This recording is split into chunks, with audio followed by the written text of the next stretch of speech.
seydi gayde machallah ɗum noon namdal meɗen woni ene sifori jiɗɗa nandu tan ko yowiti e ñamele ɗe eyyi hol ñamele poɗɗe rentede eyyi hol ñamele poɗɗe rentede e hol ñamele kadi poɗɗe wattede hakkille eyyi ɗe yimɓe poti toppitade no fewi ko yowiti e oɗo rafi biyeteɗo glaucome eyyi saabu eɗen nana ko wayno kafe en ene foti rentede ko wayno woni tewuji ene foti toppitede ko wayno woni légume aji e ɗum ɗo walla fruit ji ene wallita eyyi ɗum noon eɗen jinno famminede hen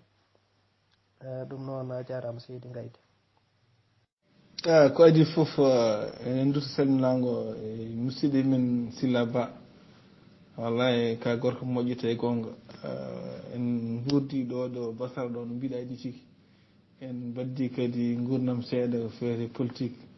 ɗum noon kadi min jimima tan ko vraiment ko neɗɗagal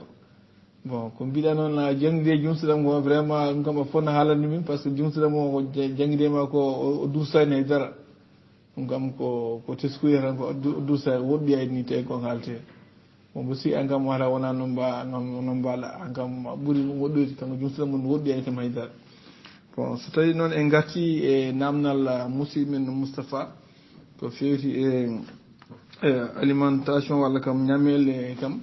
eɗen teski vraiment ko wiyete les fruits et légumes ko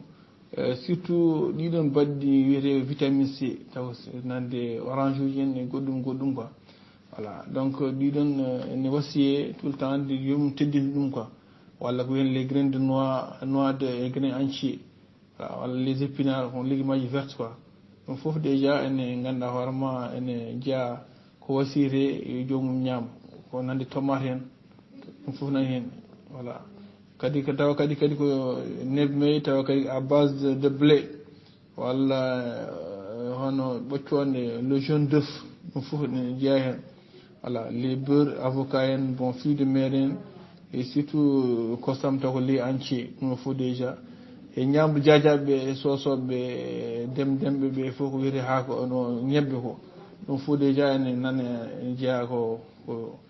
ɗum ɗo ko ɓeydata ko walla kam régime aji kam période ko feeti e ko moƴƴe tension voilà donc ko maïs en voilà ɗum fof nani hen poire en thé vert en ɗum fof déjà ko ñamme ganduɗa hoorema bawɗe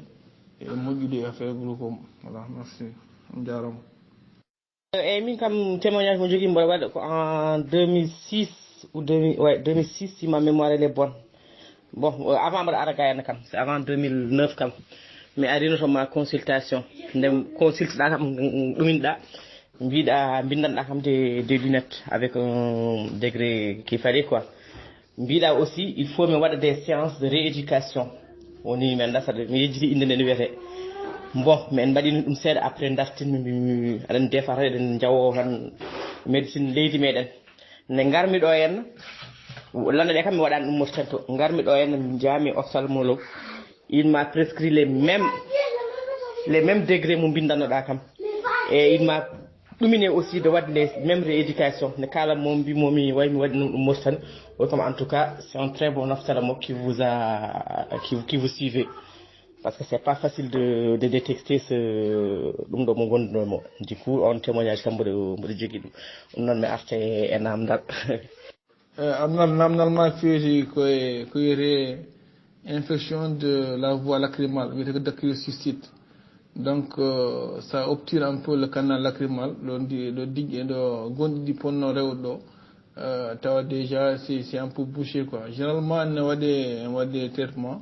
donc ittude obstruction tan ko ɗum noon quoi kadi y a pas de risque par ce que minen kam min jii hen ko heewi waɗama hen won ni ɗaccude ɗum par exemple ha waɗa infecté ko wiyete dacryocyste chronique ko ɗum noon ɓuuri par ce que yara du puits c'est à dire ko waddata ko ɓoddi watta yaltude hen sa ɓoddi tan après yalta hen ɗum noon surtout safra ɗum nde ɓuuri moƴƴude quoi sinon so safraka kadi ne wawi peut être reɓa ha yetto ƴiyal ngal tout ça ala quoi donc alhamdulillah rabbil alamin kadi onon to gonɗon to kadi yimɓe ƴelti médecine donc ala kulhiri no fewi quoi donc merci ewa sibo no mbiruɗa ni to banggue kadi ONG mbaɗɗa o ɗum kam ko murtannaɓe fof fulɓe fof enen gandi ala ko waɗma wadde oɗo ONG so wona yidde naftude kadi rendo ngo so wona yidde naftude ɓiɓɓe leydi ndi ha teddi kadi ɓiɓɓe fulɓe sibu ONG o no bandiraɓe mbini o woni koye nder leegal biyetegal sabaka ewa aɗa wawno waɗude ɗum Tamra Zeyna aɗa wawno waɗude ɗum Premier aɗa wawno waɗude ɗum Lixar waɗɗa yimɓeɓe waɗɗa ɓesgu ngu kono noon ɗo mbaɗɗa ɗum ɗo ɗum ne kadi ko yidde ɓadinde kadi service o bandiraɓe yidde ɓadinde service o leñol ngol yidde ɓadinde service o rendo ngo ɗum ɗon foof kadi famama ko yo geno yoɓe moƴƴere yo geno yoɓe moƴƴere yo geno yoɓe moƴƴere yo geno yoɓe moƴƴere yo Allah waɗ ɗum kadi e misan hasanatuji maɗa yo Allah yoɓi ɗum kadi aduna yemma ɗum kadi alakara kadi ma Allah yoɓ kadi ma Allah yoɓ Seydi Gaydé Allah jarama jarama min weltima no fewi noon Seydi Gaydé namdal meɗen gadanal ko eɗen namdi holko addanta neɗɗo wadde opére yitere eyyi holko addantamo wadde opére yitere kadi holɗo kadi yitere nde kadi heɓata e caɗele haw wiya han kadi an Allah e saabu mbaɗa opére e kadi beele wolɗo yitere heɓata to banggue caɗele taw han kadi ala ko opére wawi nafde hen haydara beele kadi neɗɗo kadi so tawi kadi waɗi kadi opére yitere so tawi opére o waɗi réussir beele kadi jiile makko ene mbawi artude hay sinno ko 50%. Namdal men ndiɗo ballo ko eɗen jiiya woni e yimɓe ewa to banggue ɓornade lone nde e jomumen jaaha tan ko jeere clinique walla jeere 5e walla Mauritel cooda lone taw lone ɗe kadi ɗe gona ordonnance ewa jomumen kadi mbaɗa e guite muɗumen ewa beele ɗum ɗon ene jogui ko battinte e guite jomum walla haydara bonnata eɗen jiiya kadi woni yimɓe ene dayman ene mbindane ordonnance uji to banggue lone woni ɓe kewɗen wiide kaari ko miope kaari ko miope ewa hol degré ɓurɗo wonde caɗele e yitere to banggue neɗɗo wawde ɓornanede lone miope eyyi hol degré mo heɓata wiye ɗo hankkadi so tawi hankkadi ni ɓenniɗo lone miope ala ko mbawi nafde e guite maɗa ɗe ɗum ko namdal gongal beele kadi so tawi kadi neɗɗo kadi o windanama kadi ordonnance wonde yo ɓorno lone miope eɗen nana hen sahani wiye wonde so tawi neɗɗo o ittata lone ɗe e guite makko ñande foof so wona ɗo are ɗanade ɗum ɗon ene wawi ruttinde jiile makko haɗo wonno ɗo beele kadi ɗum ɗon ko ɗum gonga walla ala ko ɗum gonga eyyi beele kadi ko Allah e saago tan lone ɗe keddo daiman yitere neɗɗo o walla ala omo wawi tan ɓornade lone ɗe saaha kadi o itta ka ɗo mofta namdal men gongal Seydi Gaydé eɗen gandi aduna hande o ko aduna technologie aduna o ko yultodiri ko aduna écran ji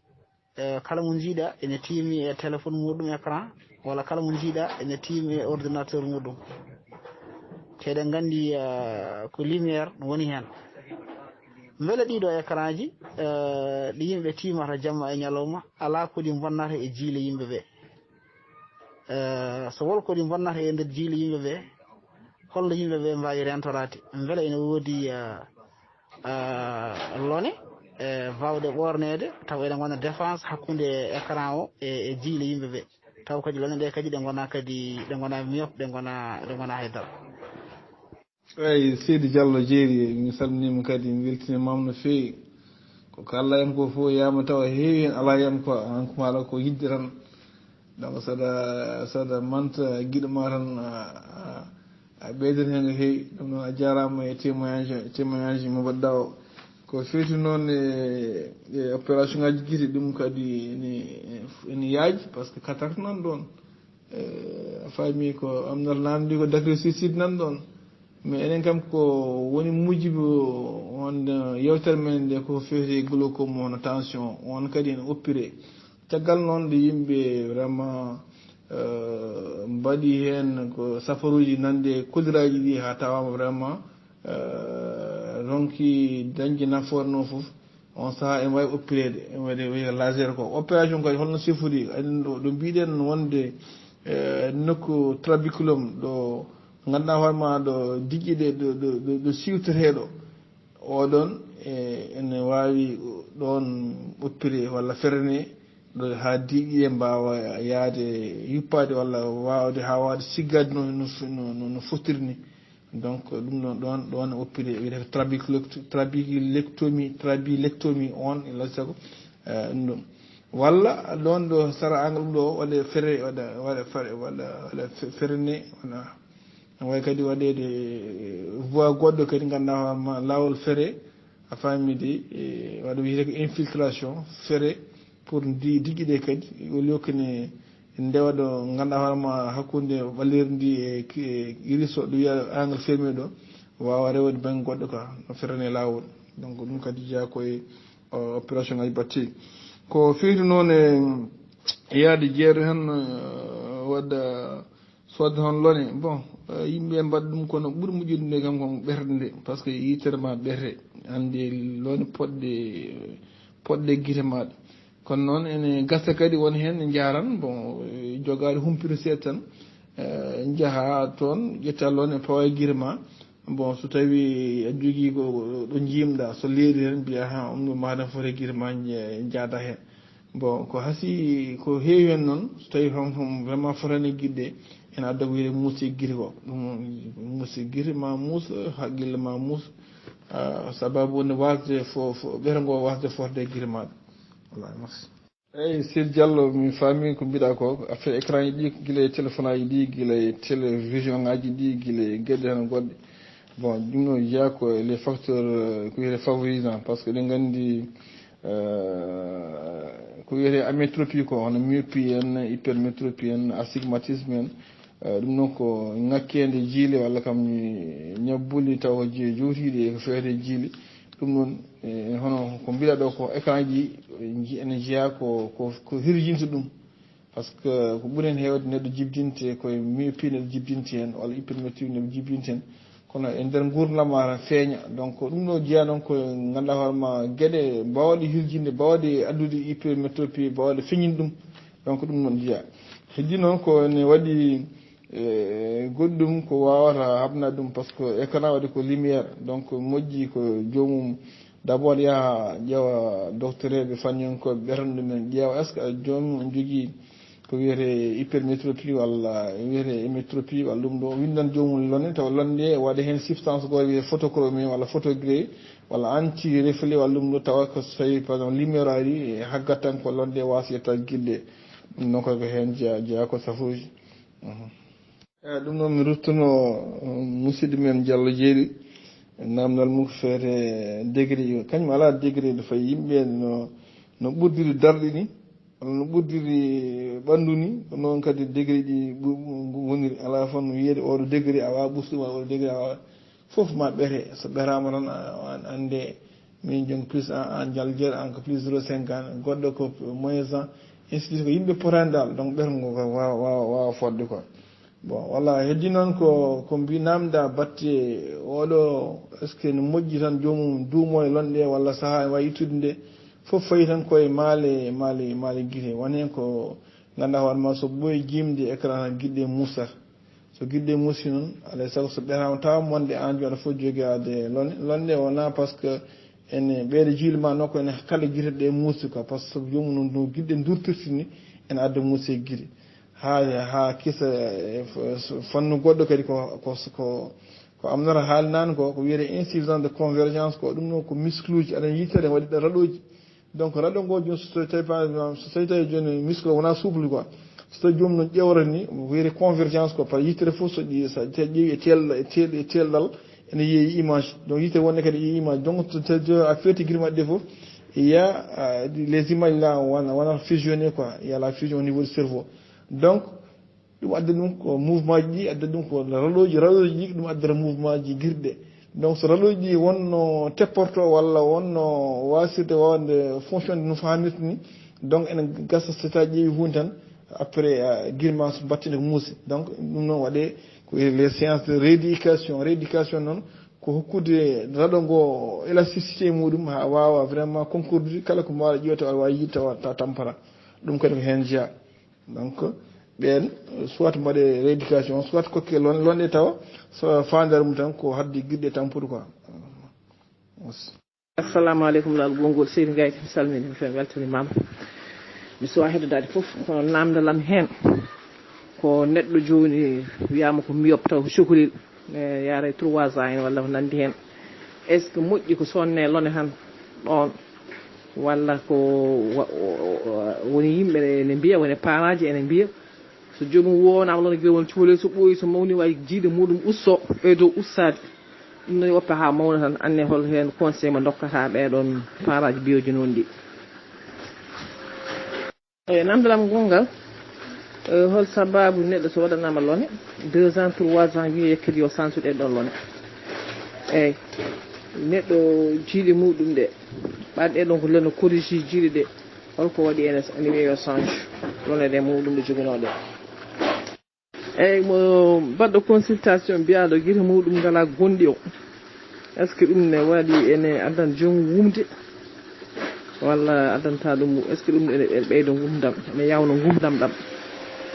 Habi min salminima bon gartam tan namdo ma gaddal ngal mbiɗa hondo cukalel jaaro wi duuɓi tati est ce que no modi waɗen lone teskade yimɓe heeɓe mbiya ala fana waɗi lone bon lone kam so tawi ɓetama tawa wonde aɗa foti wadde lone tan moƴƴi wadde ɗum de par ce que surtout cukalel jaarel ɗon par ce que so waɗaka tan so safraka tan nde wonno cukalel guel woni koye mawnude so a gasat mo taw so safraka tan ene adda hunde ganduɗa ko wiyete amblyopie ko amblyopie fitti han kadi ko ngakkede jiile tawa ko ngakkede jiile tawa ganduɗa hoorema wawa ronka hankadi heɓɓitede wona hankadi waɗi hankadi séquel ganduɗa hoorema tawa en mbawa janggo e jaam caggal nde o duuti duuɓi tati ɗi hawa nawti duuɓi jeetal duuɓi sappo en ronke ɓeydede sababude ko nemnare wonnoon guila ɗon nde e nemnima e waɗanaka londe donc wonti amblyopie fit déjà hankkadi ko séquel aji nanɗon ronka hankkadi on saaha jomum hay waɗanama ɓertanama mbawa ɓeydi ɗum quoi donc fitti tan ko jomum so wiyama yo wallone tan yo wallone quoi par ce que nafoore meɗe woni hen bon joni noon ko heddi ko pour sasa foof lebbi jagom foof change lone bon woni hen aɗen sukaɓe surtout sukaɓe min kewi ɗum ko lebbi jagom foof yo jomum ara waɗa contrôle quoi contrôle o par ce que cuuli soa mon taw so a gasta mon taw wonnata koye yaatenen ɓeyda mondu kadi woni hunde kadi ene ko wiyete par exemple jomum ara ɗo adi ɗo fuɗɗi walla examen gadano waɗane lone supposons waɗane plus 0,50 bon teskama wonde cukalel walla neɗɗo mbawi wonde foof en jogui ganduɗa hoorema ko un espace ganduɗa hoorema d' accommodation espace d' accommodation firti ko sen beelama mbiyen par exemple joni oɗo joni sen ɓetima joni tawa joni eɗen fodde gal plus 0,50 mais walla plus 1 joni noon ko plus 1 mo ko ɗum no yitama ko namdi kono noon ɗo ɓaari ko examen ko gadano en mbawa ko ndemo plus 1 o par ce que o ronkata wawde ɓonnade ɗum bon par ce que wayno kono fordata mo seeɗa ni farani ni mais alay saago mbaɗema ko jaasi plus 1 o ha wawa vraiment wawde muñji ɗum donc fidde espace d' accommodation oɗo ko denndangal ɓetoji lone tawa ɗino ɓetoji fof kala hen mo ƴiɗɗa ene wawi hokkudema jiile moƴƴe suppose on joni omo jogui ko ɓeeto ngo plus 1,25 plus 1,50 ɗiɗo fof kala hen kokkuɗama ene foti ɓeydi jiille kono noon o hokkete tan koko ɓuuri famɗude ko yeru joni plus 1 hokke donc so tawi o wonima londe fodde dumunna alay saago yitere nde namditto ko amen tupi ɓuurɗo forde par ce que en goppino en 50 kokkuɗemo en o donc yitere nde namditto ko ɓuuri forde ɗum jii sababu noon e sasa foof yitere nde walla londe change quoi donc c'est normal ɗum ko kadi ko c'est normal wona ɗum ko haabi kadi londe kadi en général joggal ngal c'est très important parce que il faut naya suudu lone il faut naya sarbere mo ganduɗa hoorema mo poppirɗa il faut liquide kadi mo poppirteɗo donc ɓuuren hewde lone men ko lone wiyete organique ko way ko genre caoutchouc ni quoi donc no puppirten ɗum ni wona ko hoosade so hoosima mi alay saago hay sinni degré o waylaki kono noon so yitere weero so tawi hoosima tan hankkadi ustat jille quoi donc alay saago sa yi constatation mbiyeɗa ya change lone ma quoi ɗum kadi ko sababu goɗɗo astigmatisme ko vice de réfraction tan way kono myopie way kono hypermétropie mais ko façon fannu goɗɗo quoi walla ko caractéristique goɗɗo dal bon ɓe mbiyat ɗum ko astigmatisme kañum ko aɗa ɗum ko aɗa andi cornée waɗi une courbure cornéenne cornée way kono bulni courbure o donc joni noon so yiya un défaut de courbure ɗum adda astigmatisme quoi donc ɗum tan seedi ɗum ko joni noon conséquence mum tan ko jomum c'est comme la myopie c'est comme l'hypermétropie alay sago jomum daña lone taw londe ene corrige astigmatisme o voilà donc ɗum waɗi saaha joni joguiɓe hen ɓe joni sa yi 2 cikka ko 6 walla jiiya 6 cikka ko B ainsi de suite ko tife dans des confusions ɗum no heewi on signe mum quoi en général joni so tawi par exemple jomum so saframa tan hokkama lon tan nattat quoi donc voilà c'est le port de verre tan voilà merci alagi ba mi salmitimama anne kadi mi wima kadi assalamu aleykum par rapport e namdal ma ngal ko normalement lone ene moƴƴi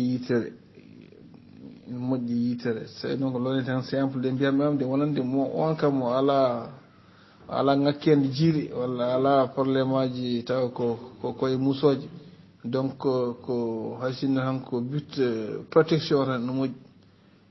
protège yitere nde e moƴƴi en kaali to e tension mo kallen no mbiyen traumatisme firti ko buɓɓande walla gañande walla helande walla bon par ce que c'est déjà so tawi a waɗi lon ma tan hunde so ari ne wawi hagga e londe wasa yettade yitere nde donc ɗum déjà jeeya koye protection quoi donc londe en moƴƴi donc kon exemple goto tan saaha nde gonmi formation Bamako nde jooɗimi ñalama tan ha to consultation ha kemmi neɗɗo goto ne ari ne wonde yitere nde no boni en toon kamɓe ɓe kutoro motoji no fewi kamɓe en Burkina fof kutoro motoji donc kono no doguirtuno moto makko ni tan waɗani on saaha waɗani lone kisa tenkere fiimo e yitere nde ɗo tenkere fiimo yitere ɗo wona kadi e nder Bamako woni wonno ko guure saɗi ɗe bon hadma ko arde jetta déjà waɗima on balɗi walla baltati nde ari am nde tawmi ko yitere nde boni quoi donc firti tan ko si tawi waɗi londe tenkere nde fiyat tan koye weero hagga ɗon wasa yetta yitere nde donc ɗum ko jeeya koye nafoore wadde lone surtout lone protection tan jarama merci assalamu aleykum bandiraɓe radio layma mi salmini on Mouhamed Ngayde mi salminim mi weltanimama mboɗo ha joni mboɗo continue hettade yewtere nde mi soharo gaynude heɗade ɗum voilà won partie goto tan mo jettimi woni haqqillam ma interpellé wonde yomi artu hen mi waɗa ɗum une sorte de namdal comme ça pour mbawa yagnade min hen walla mi ɓeydo famde e nder ɗon par ce que mboɗo andi comment dire l'OMS Organisation mondiale de la santé donc waɗi la classification internationale de différents types d'handicap liés à la vue joni noon e nder oɗon classification l'OMS donc a relevé 5 catégories e nder hen mbo jogno hen namdal mboɗo yinno kadi ko garta hen comme ça pour min ɓeydo famde hadiyam artude hen eɗen gandi l'OMS waɗi e nder classification internationale des différents types d'handicap liés à la vue l'OMS donc a cité la cécité absolue c'est-à-dire absence de perception de la lumière ɗum ɗo c'est la première catégorie et la deuxième catégorie c'est la déficience presque totale donc eɗen mbawi wiide ko acuité visuelle inférieure à 1/50 ko d'après l'OMS la troisième catégorie ko la déficience profonde la quatrième la déficience moyenne la cinquième et la dernière la déficience sévère namdalam jinnomi artude jinnomi namdadema est ce que aɗa wawi artande min hen est ce que aɗa wawi artande min parmi e nder oɗo classification international mo oɗo waɗi c'est à dire organisation mondiale de la santé kalna min parmi ces 5 catégories hol hen ɓurɗo wonde c'est à dire moins sévère mon ko taw à partir de ɗon neɗɗo en wawi andude wonde c'est à dire fuɗɗima jogade c'est à dire des problèmes liés à la vue holno waɗirta ɗum ko reconnaître e holno andirta kadi wonde gandanɗa so tawi ɗum ɗum suwata o hebdemo so tawi o suwata o jogade ɗeɗon caɗele liées à la vue ko holno wawata rentade ɗum en grosso modo en résumé tan holno mbawata artirde holno mbawata famminde comment en fait ko holno mbawata waɗirde min expliquer ɗiɗo 5 catégories liées à la vue ko d'après l'OMS mi salminin mi weltanimama a jarama oga banggue ko Ousmane Sall. Astigmatisme ko namda ko ene safro ɗum waɗi ko mbiyene guir luulaji ko bon joni noon woni hen ene mbaɗa luulaji tawa ene gostodira yita nde ɗo wappo ha ɓe wonde wappo donc ɗum noon wona hunde ko hulɓini par ce que jomum safra waɗnama lon tan nattata woni hen no a yiye kadi jomum taw yitere wotere tan wappi so wappima joni noon ene waɗi safara muɗum fami waɗi occlusion e yitere moƴƴere nde sudde beete yitere wonde nde ene wawa liggade par ce que so tawi guirɗiɗi hen wotere forti wonde wappima tan wappinde wonata paresseux so woni paresseux joni nde liggotako ɗum noon min mbiɗen ko méthode d' occlusion min muɓɓata yitere moƴƴere nde pour yitere wonde nde ene wawa liggade joni noon so tawi ɗum waɗi wasiyaji tan so cukalel wondi hen ko adi en dañi duuɓi jeetati ene moƴƴi safro so safama ene arta e place muɗum joni noon so nemnare yanti hen ha ɓuuri duuɓi jeetati hankkadi sur le plan fonctionnel wiyete jiile ko ɗum noon hankkadi wawa récupéré mais sur le plan esthétique no yitere nde no wappiri aɗani yooɗani donc ene wawi heɓɓirede donc fottede par ce que yitere jogui ɗum ko muscle uji jogui ɗum ko raɗoji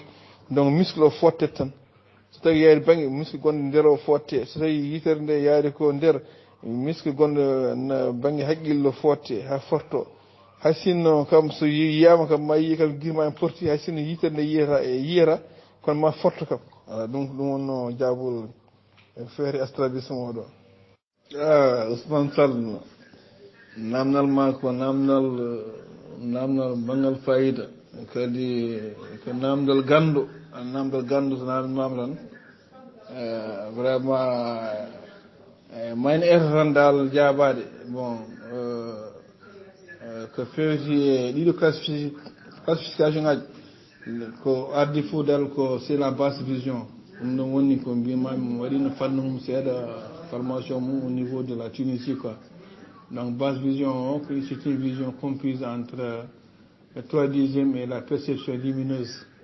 bon bien sûr avec une altération du champ visuel bon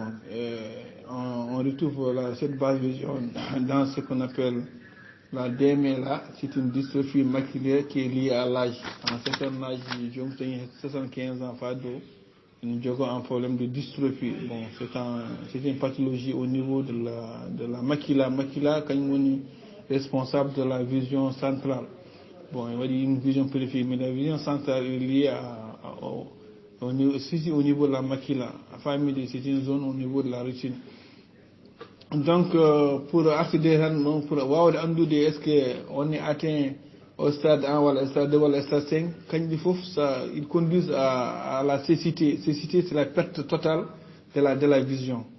Donc, dans les cas de glaucome, il y a des glaucomes qui sont tellement silencieux, le glaucome primitif, qui peut évoluer pendant 10 à 15 ans chez l'individu, avec bien sûr des signes moins insidieux. Donc, il a une petite perte de vision voilà, avec quelques douleurs au niveau de l'œil, parfois des halos colorés autour de la lumière. Donc, voilà. Donc,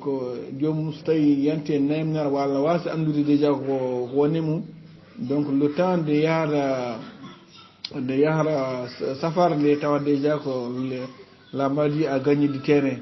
Donc tout le temps que tu as taf après bon la vision s'affaiblit quoi d'un coup. Voilà, donc pour la prévention, cela veut dire que avec les facteurs de risque nous bideni,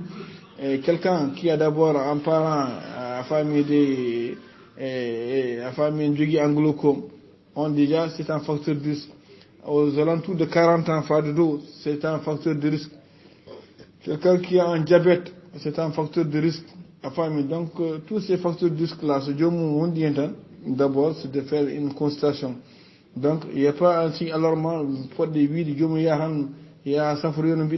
pour la prévention. Fitan déjà que Yomu et calendrier qui est gilé mumene usso pour mudidi ko ya Safrio. Donc c'est gatti par exemple et la basse vision bidao. Bon, en cas de hibi en nécessaire vraiment il fait une perception lumineuse. Bon, ça c'est de la malvoyance. Ce n'est pas récupérable parce que glaucome ça détruit les fibres nerveuses. Kalahen ko woni détruit. Donc c'est irréversible. Donc la vie elle est irréversible. Donc le glaucome kanyum safare wodi famille de konnon la finalité c'est la cécité, c'est la perte de la vision.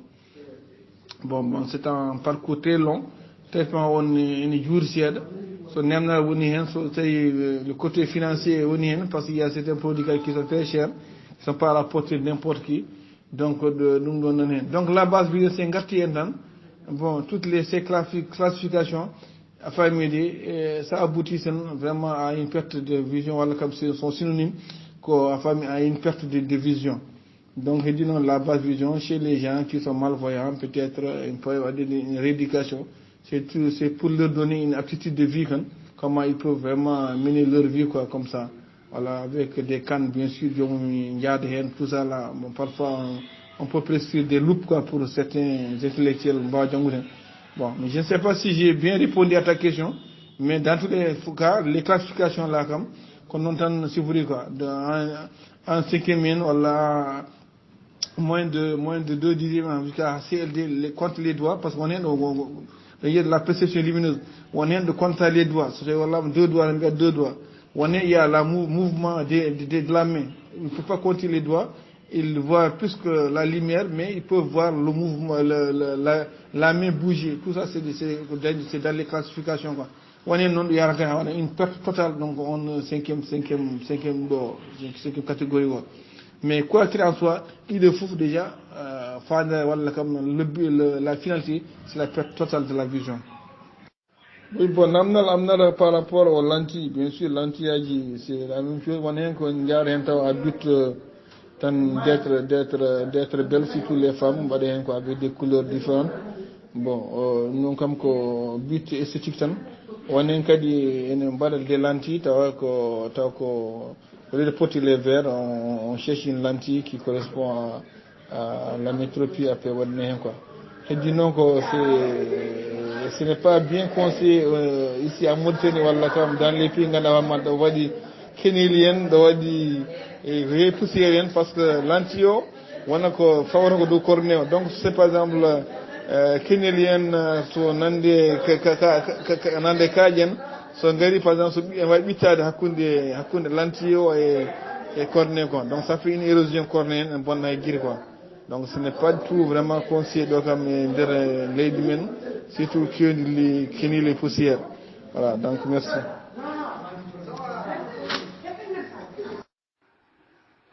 Assalamu alaikum bandiraɓe radio layma mi salmini on lawol gongol monsieur Mohamed Ngayde mi salminima mi juurimama e mi weltanimama kadi no fewi sangande mbawɗa artude ngam jabtade namdalam mi weltanimama e surtout mi ñaguimama yafuya ngam lelde artude hen nde tawno ko joni gaynumi hettade message uji ɗi mi hettima ɗum foof e hami arti kadi e namdalam donc a jaabima ɗum hano hannirtani e on fanno kadi mi weltanimama no fewi a wi kam kami gando kono noon ko an ɓuuri kam wonde gando alhamdulillah rabbil alamin yo Allah waɗe gandal ngal nuuru yo Allah waɗe gandal ngal nuuru semi hali semi namdi ngal do namdal parmi la classification là, la classification mon OMS wadi Organisation mondiale de la santé ko par rapport à mbodiye woni yimbe avant tout mi wadma rappeler quoi voilà donc sami namdi mo namdangal ko par rapport ngandanda harama mbodiye a woni yimbe donc be liggotomi parce que ngonmi ko liggotomi ko dans le social et médico-social également donc ender hen amin jogi amin jiye woni yimbe donc qui ont des handicaps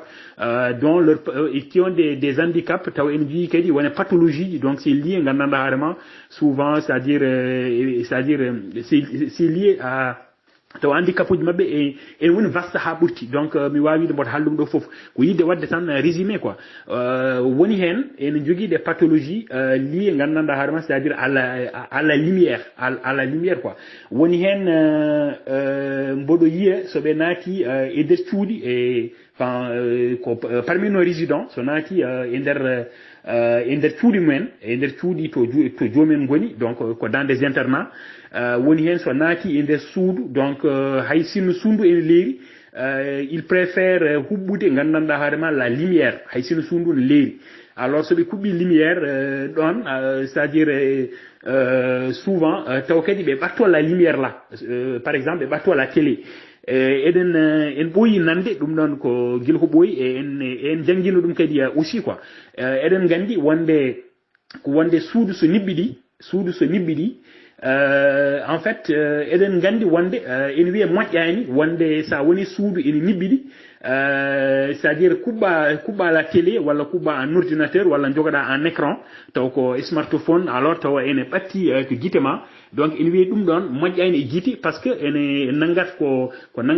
le système nerveux donc à partir de don en way addande neddo cadele giti des problèmes liés à la vue surtout so tawi ke joomu kadi harani so tawi joomu ala des vitamines a haali dum nane à savoir ñamde des carottes dum do fof ene moƴƴi et la vue donc ñamde ko gueɗe ko badde vitamine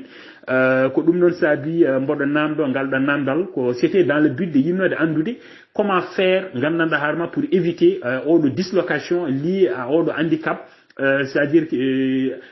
l'handicap lié à la vue donc ko dum non saabi mbodo adda ko ngalda namdal sinon ko wona dum ko mi weltanimama joni non mi wada reformuler ko kalmi do ko tan en une petite et dernière question inchallah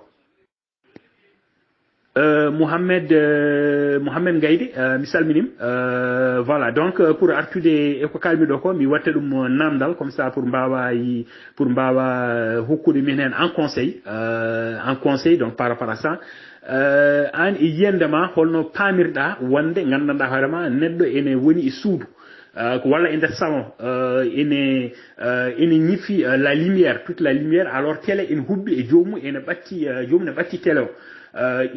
ko holno pamirda c'est-à-dire neddo ene woni nokku taw nokku ne nibbidi et en même temps lumière nan don est-ce que dum don ene moƴƴi e gite walla moƴƴani e gite walla de préférence walla autrement dit est-ce que neddo ene foti ko wonde e nder salon ene ñifi ene fotani ñibde la lumière à partir du moment où so tawi télé ne hubbi walla joomu ene nangi en écran en nangi so ene jogi smartphone walla ene jogi un ordinateur taw alors to woni do ine nibbidi walla faudrait-il plutôt neddo so woni e nder suudu taw suundu ene lampaji ine kubbi donc il faut ko en fait jidden andude ko concordance ko gondo dono soit plutôt neddo so woni e nokku tawni nibbidi donc hunde wonde c'est-à-dire ko wadi lumière fotani wonde don walla neddo so woni suudu taw suundu ngandanda harma ina wadi lumière donc dum don odo lumière so yenti hen ngandanda harma la télé est-ce que ne jogi des inconvénients liés à la vue ko dum do wonno namdalam mi salminima mi weltanimama donc halama wadi fayid no fewi mbur sikkim haada do tan ha dartina inchallah mi salminim monsieur Ousmane mi salmini bam gongol bon nama ko fori wala ko wasiyaran kam so woni nder nokku yo wad lumière sa dañi kam ko lumière buri wasiyade jom wad lumière janguri kam en nibbere vraiment wana honi ko woni conseil par ce que sa janggi milieu ganduɗa hoorema mo leerani so ɓooyi guirma tampa par ce que gonata koye force jilɗe donc ɗum adda guiɗɗe tampa a faami par ce que gueɗɗiɗe fof ɗe jaadata aɗa andi il y a ce qu'on appelle les éléments visuels, il y a ce qu'on appelle les cônes, on ɓuurimi andude ga, il y a ce qu'on appelle les bâtonniers. En général, les bâtonniers, kañum sont responsables de la vision périphérique, quoi. Walla kam nder niɓɓere fof ɗum ɗon. Bon, les cônes sont responsables de la vision, taw ko lumière, tout ça là. Bon, ça teskima joni so neɗɗo ummima joni boowal joni lumière naati e suudu niɓɓude tan au début yiyata. Bon, il y a une interférence entre les éléments visuels là. Donc, ɗum noon nan hen so foti déjà ko lumiére o niɓere nde fof fota yaadude moƴƴi tan ko sa woni nokku ganduɗa hoorema salon ya waɗ lumiére ma joni noon enen kewan teska neɗɗo joni garono ha nanno hoore mum e télé firti ko so jomum woni à distance yiyata donc moƴƴi noon ko yaha ɓatto télé o donc ɗum noon déjà wona hunde yamirande donc on so tawi teskima wonde yiyata ma ɓatto télé tan nde yiye moƴƴi ko waɗa consultation so waɗi consultation après ɓertane so ɓertane vision mum après watta yide par ce que normalement une distance hakkude ma objet mo ƴewata o foti wonde ko minimum 3 métres hayso minen ga ɓetoɓe waɗaɓe consultation ngaji walla ɓetoɓe jiile ɓe donc on définit ça entre 3 métres entre ou bien 5 métres hakkude ma e objectif ma quoi donc voilà donc kala mo jiiɗa hen ɓaccini hoore mum ha télé walla ƴetta écran muɗum ara ha wiya nanne guiri on fiti déjà ko jiili mum manque par ce que même la vision de près moƴƴi foti wonde ko 33 centimétres entre an ko joguiɗa ko jangguirta ko e guite ma foti wonde 33 centimétres ɗum waɗi chez les personnes un peu âgées aux alentours de 40 ans 38 ans pour certains la famille ils ont des difficultés de voir tout ce qui est près donc ce qui fait qu'ils sont obligés d'écarter le maximum possible leur écran. Donc, c'est un phénomène qui est un peu lié à l'âge, c'est la presbytie, quoi. Donc, kono firtan ko ɓattinde écran yitere mo ha naata e guire mum walla yaada ɓatto tetele en wona hunde ganduɗa hoorema yiɗande donc moƴƴi tan ko jomum safro ɓertane ƴeewe ko fota moƴƴude guire mum tawa wona ken nana guire mum e nder écran walla yaaha ɓatto écran voilà on jarama merci. Monsieur Gaydé mi salminim mi weltanimama no feewi a jaabima namdam ɗe mi weltanimama no feewi yo Allah waɗe gandal ngal nuuru effectivement ko battinimi namdadema ɗo ko c'est parce que souvent mboɗo yiye woni yimɓe quoi ene mbaɗira noon souvent ni mboɗo haala souvent je sensibilise mboɗo hokka woni yimɓe kadi des conseils par rapport à ça donc ko ɗum noon quoi ko ɗum noon saabi namdimami ngal ɗon namdal pour ɓeydo lerde e nder haqqillam il n'en demeure pas moins aussi komi waɗi woni recherche uji donc des recherches personnelles ayant rapport avec ça mi andi donc danger ji